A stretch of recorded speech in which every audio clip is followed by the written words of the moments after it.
Welcome to Ratna's kitchen blog. বন্ধুরা দেখো, আমি আদা রসুন কাঁচা লঙ্কা শুকনো লঙ্কা ধনে গোটা ধনে গোটা জিরে টমেটো কুচি দিয়ে মশলাটা পেস্ট করে নিচ্ছি মাংসের জন্য। এবার মাংসটা ধুয়ে পরিষ্কার করে রেখেছি। মাংসটা উষ্ণ গরম জলে ধুয়ে রেখেছিলাম, তাহলে মাংসটা ছিবা হয় না, সফট হয়। আর যে মশলাটা করে রেখেছিলাম সেই মশলাটা দিয়ে দিলাম। রসুন আর পেঁয়াজ সব দিয়ে দিয়েছি। দেখো, এবার ভালো করে মেখে নিচ্ছি, মেখে রেখে দেবো আধা ঘন্টার জন্য। এবার কড়াইতে তেল গরম করে সামান্য পরিমাণে তেল গরম করেছি। দেখো, তেজপাতা জিরে ফোড়ন দিলাম। এবার ছোট আলু দিয়ে করবো। এবার ছোটো ছোটো আলুগুলো পরিষ্কার করে ধুয়ে রেখেছিলাম। এবার একটু হালকা ভাজা ভাজা করে নিচ্ছি। মেখে রাখা মাংসটা দিয়ে দিলাম।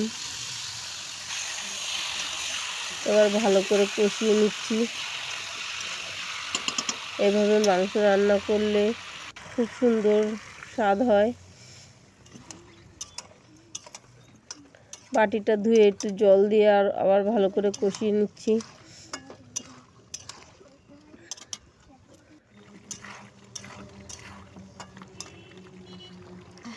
দেখতে পাচ্ছ মাংসটা কষানো হয়ে গেছে।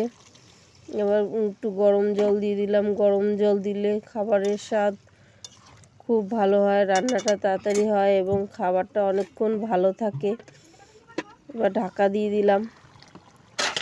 দেখো, আমার মাংস রান্নাটা হয়ে এসছে।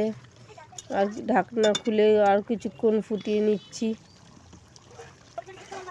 এবার গরম মশলা দিয়ে দিলাম। গরম মশলা দিয়ে কিছুক্ষণ ঢাকা দিয়ে রেখে দেব। দেখো, হয়ে গেছে। মাংসটাই পরিবেশন করে দিয়েছি আমি বাটিতে। Tata, by.